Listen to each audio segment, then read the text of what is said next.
Hey everybody, this is Marcel with Ernie Racing News, December 14th. Today we're talking about the proposed class action against Dr. Bonnie Henry and her declaration of the COVID emergency in BC. Today was day 1 of 5 of the certification hearing to allow the class action lawsuit to move forward. And what did that do? It filled a courtroom at the Vancouver's BC Supreme Court house yesterday, packed with everybody.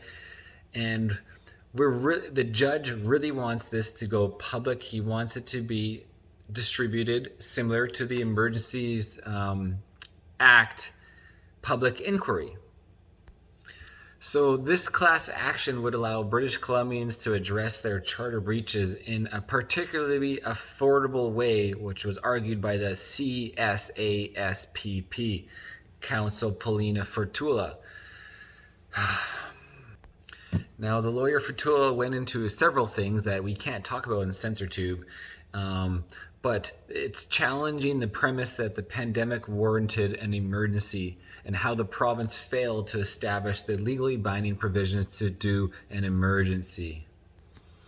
And if you didn't know, we're still in a state of emergency under the Provincial Health Act right now, guys.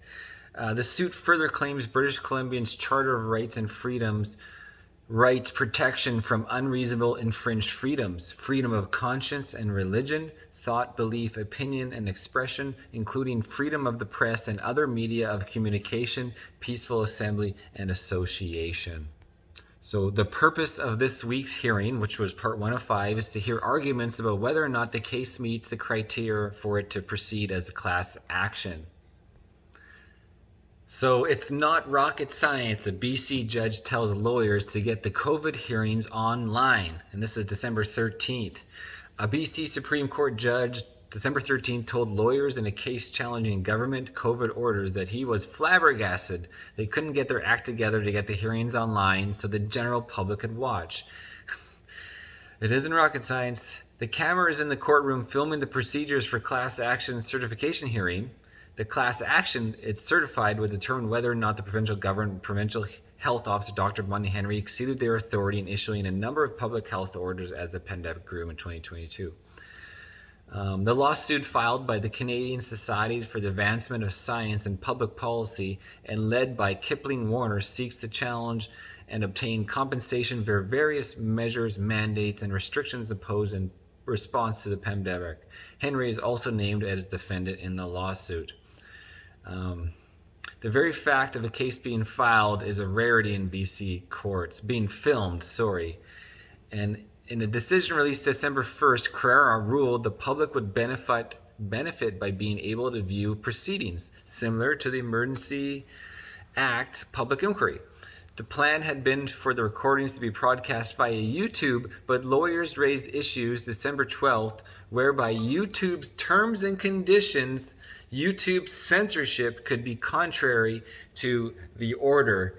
And if you can't talk about what it's done to you, what problems you have from it, without being censored on CensorTube, then how could you broadcast a hearing, a trial that talks all about that and everything involved with that? So how ironic. They're like, oh, we can't put it on YouTube because the terms and conditions. She said YouTube's terms of service don't quite work with the details. Oh, wow. Anyway, so it's pretty ironic. YouTube, if you haven't been on it, go look at under their terms and conditions, or there's another name for it, it's leaving my mind, but you'll see a policy for blah, blah, blah, blah, 19, misinformation, and they'll list out, you can't even say these words. You can't say the word that starts with I. You can't say that this doesn't do this, or this did that, or this doesn't do any of this, or this doesn't stop that, or this didn't help with this at all. It's just bullshit, CensorTube guys, and unfortunately we're still using it. You're still on here. I'm still on here because you guys are here. I started a Rumble page, I started an Odyssey page, and guess what? None of you guys are getting off this bullshit site. So I'm still here to then share it there. Hopefully the YouTube will go down, and the Rumble and the Odyssey, which is an actual like blockchain. Odyssey is blockchain. Also in the news, BitChute, the owner of BitChute, I can't remember his name. He just had his bank accounts frozen over the past month, and they've frozen all his money, and he can't get his own money back. And he's in this process with, you know what? I can't remember the name of the bank, so I shouldn't speculate on it. But it's one of those big globalist banks, and then even another bank he tried to have his money transferred to, and they just keep giving him the runaround. But it's usually these smaller banks are actually funneling through the big bank globalists anyways, so they're just getting the runaround themselves. There's a story I just shared on my posts from another Canadian news guy. So check it out in my recent post it was Dan, and he interviewed the owner of BitChute, and they get into it. So anyways, this is Ernie Racing News, guys, December 14th.